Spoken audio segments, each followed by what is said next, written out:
Now, where there is a power imbalance, it's very difficult to prove that it was in fact welcome to you when it happened. Now, consent is not something that is given under duress, under stress, under pressure of any sort. Hello, and welcome to Voice the SASHA PoShcast, your go-to podcast for all things posh.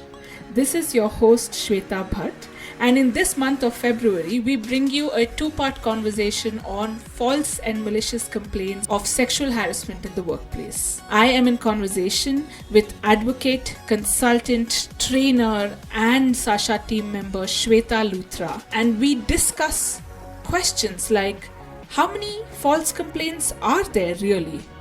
Why do people file false complaints? What can companies do to redress this issue? How can employees gain trust in their internal committees? Shweta is a lawyer enrolled with the Bar Council of Karnataka. She has a BA LLB honours from NUJS West Bengal and an MSc in Criminology and Criminal Justice from the University of Oxford.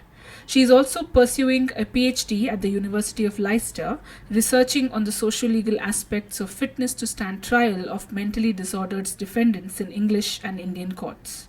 In affiliation with SASHA, Shweta has worked with nearly 50 organizations pan-India and currently provides support to over 20 organizations. Shweta covers an employee base of over 50,000 personnel for clients based in Bangalore, Hyderabad, Delhi, NCR, Chennai, Mumbai, Kolkata, Goa, Pune, and Kochi, amongst others.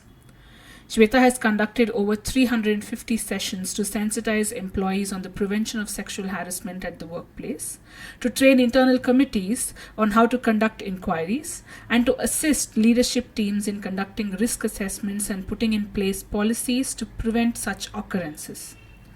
Shweta acts as an external member on internal committees across India and has handled over 150 cases.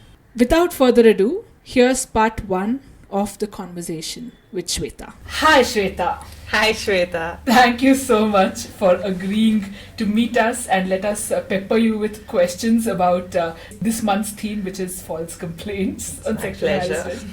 Okay, so before we begin, I'd like to ask you what I always ask our guests.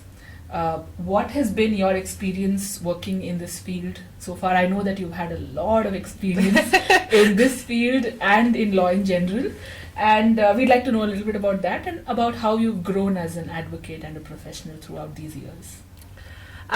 Okay, so I started off as a capital markets lawyer working with a law firm. Not my cup of tea. I enjoyed the people I worked with, but I did not enjoy the subject. So I prefer solving problems for real life human beings, not companies, not corporates. And honestly, I wasn't very sure what I wanted to do. I was studying, I did my master's in criminology, I started a PhD, which was sort of linked to mental health law. It's on procedures for persons with mental health disorders. And SASHA just happened to happen. Kanti reached out to me for a personal event and asked me what I was up to, what I was interested in. This was in early 2014, so the law was very new. And she told me that she had founded this organization called SASHA that would be looking into sexual harassment issues at workplaces. Asked me if I was interested to attend a couple of her sessions and understand if it was a subject that took my fancy. And I think after one session, I said yes. So it's been nearly 6 years since I've been with SASHA. In these 6 years, I've supported multiple organizations in different industries, talked to people of different ages and different experiences, both work and familial backgrounds and cultures, about what their perspectives are on what they believe sexual harassment is. And I think a lot of the learning for me has not been from the law, but from meeting different people, understanding their points of view, recognizing the fact that people feel differently in the same situation, and knowing that as a member of the committee, as an external member, My job is not limited to being a legal consultant and telling these committees what process to follow, what procedure to follow, but to understand the fact that people are different, people have different tolerance levels, and once you've recognized that, use that as your baseline to resolve these issues. Because ultimately, while we may have the power of a civil court as a member of the internal committee, we are not judges. We are not there to judge people on their points of view. Yeah. We're there to resolve a situation in a manner that is fair to both parties and yet ensure the safety and security of all the employees in the organization. So I think I have grown as a person because of learning from these experiences. Initially, it used to be quite emotional. It would really hurt me when I saw people, complainants, witnesses talking about their traumatizing experiences. And I had difficulty sleeping at night. And you know how people have occupational hazards. My hazard required me to carry a box of tissues for inquiries, which would, while usually it would be limited to use for complainants and witnesses only. There were times when I had respondents who would break down. There were times when I would feel like breaking down. Yeah. But it hardens you. Yeah. It does not mean that you stop feeling empathy. It just means that you start recognizing that you have to bring in a more neutral perspective. Yes, true. I think this is a sort of calling where every day you're confronted with humanity in all its aspects. Yes. So that brings me to the topic of the theme of this month, which is which is not only a very commonly asked questions, not only by employees when we take sessions, but by IC members themselves, in the conversations we have outside. Right. You know, there is this discussion on false complaints and how the law can be misused and how much it is being misused. So what do you think, in your experience, how many false complaints do you or have you seen when compared to genuine complaints? So the perception surrounding false complaints is far worse than what is reality. Yes, laws are always misused. Every type of law is misused. Having said that, it might be possible, I cannot speak to what happens in the criminal law side when police complaints are filed. From what I have read, I understand that almost 45% of complaints that are filed as police complaints for sexual assault and rape are considered false. I don't know how true that is. Okay. I can talk from my own experience where it's a very small percentage. Okay. So between 2014 and 2018, I had dealt with about 100 complaints of sexual harassment, in which I had found about 3 to be false, of which only 1 was proved to be false. Okay. The other 2 were inconclusive as to what was the intention behind filing that complaint, and while the committee felt that this complaint was most likely malicious, we were not able to prove the malicious intent.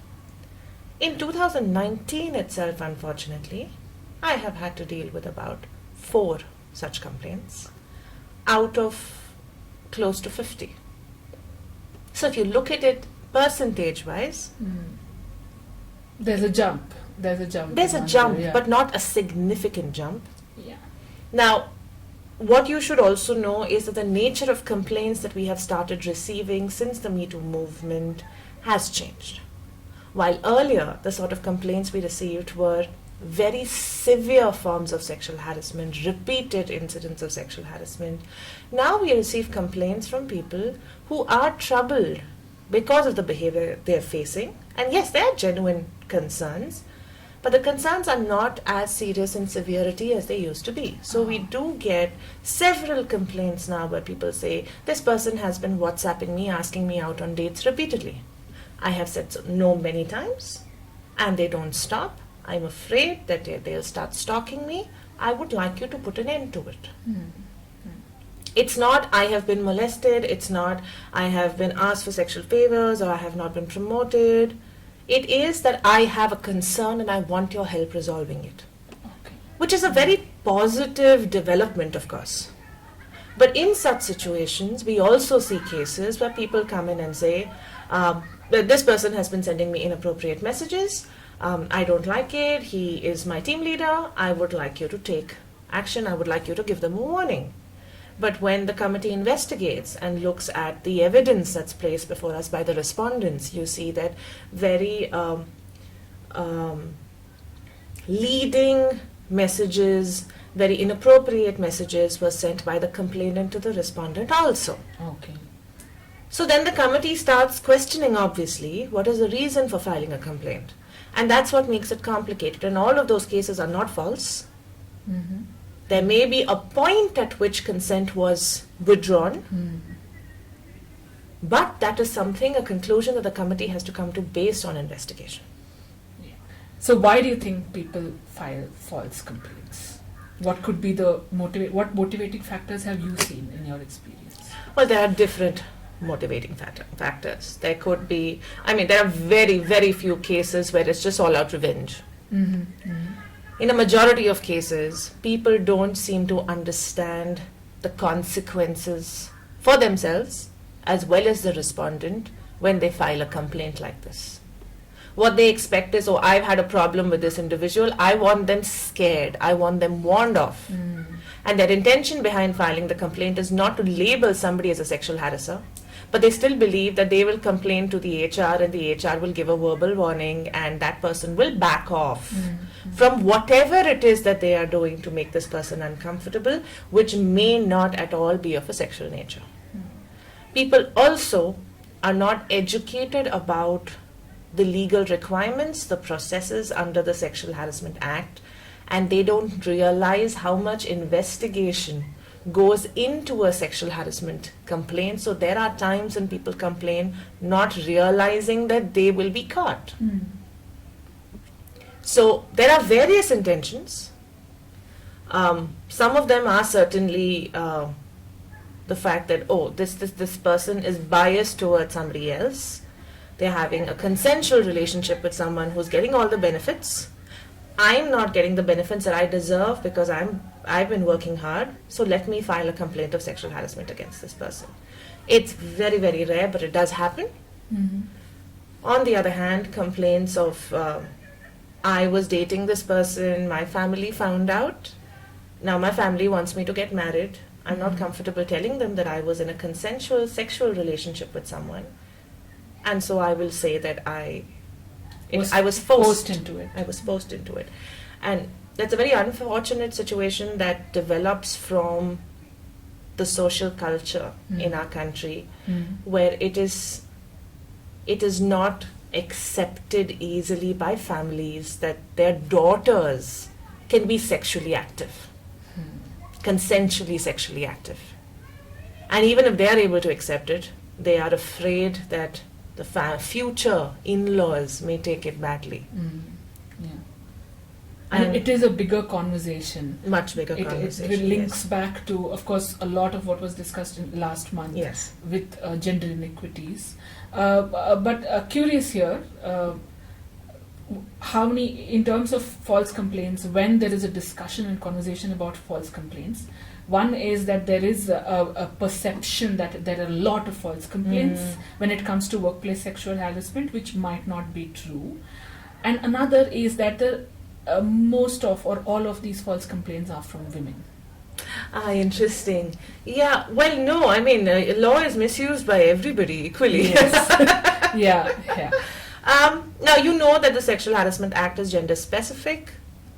Policies in most companies today in India are gender-neutral. Yes. Now, where there are gender-neutral policies, we do get complaints from women against women, by men against women, and by men against men. We have received false complaints from men as well.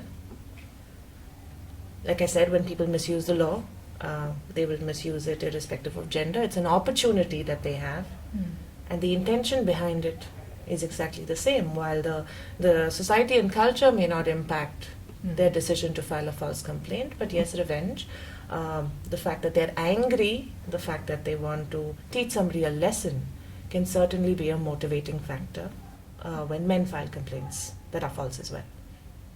So, Shweta, this is something that I've been very curious to ask you because it's a pattern that I've noticed in most circles. When I talk to my family about it, when we talk outside with friends, acquaintances, there is this perception that a lot of complaints are false.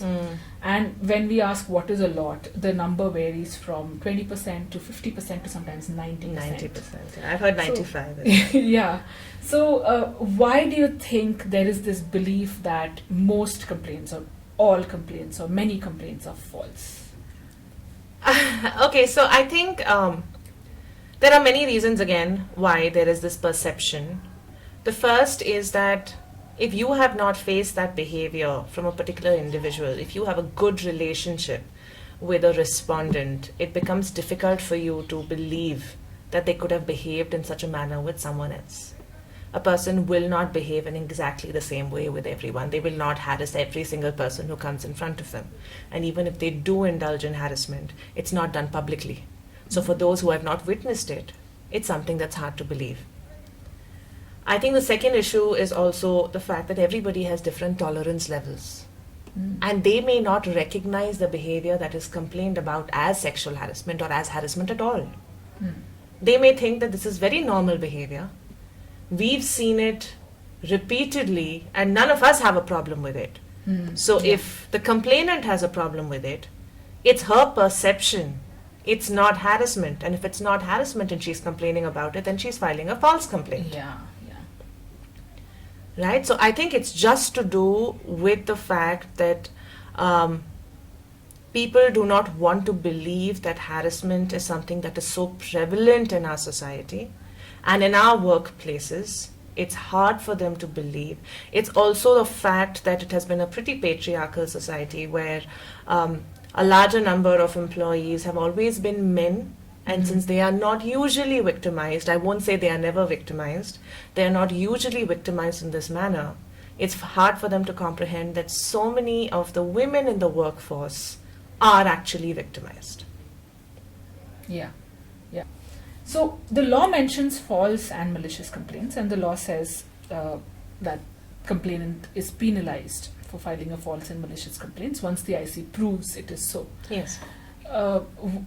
What is false and what is malicious? If you can differentiate that for us, or are all false complaints malicious? Yes, I would say that all false complaints are malicious, because if you're filing a false complaint, you haven't done so accidentally. Yeah, it is with a malicious intent. So I think the most important factor to define a malicious complaint is the existence of intent. Now, that intent could also be to file a malicious complaint in cases which were genuine. Okay. Now, to explain that, if you look at the definition of sexual harassment under the law, the most defining factor is that it must be unwelcome to the recipient. Now, it's possible that somebody has sent me a pornographic image. If it's not unwelcome to me, it's not sexual harassment. Yeah.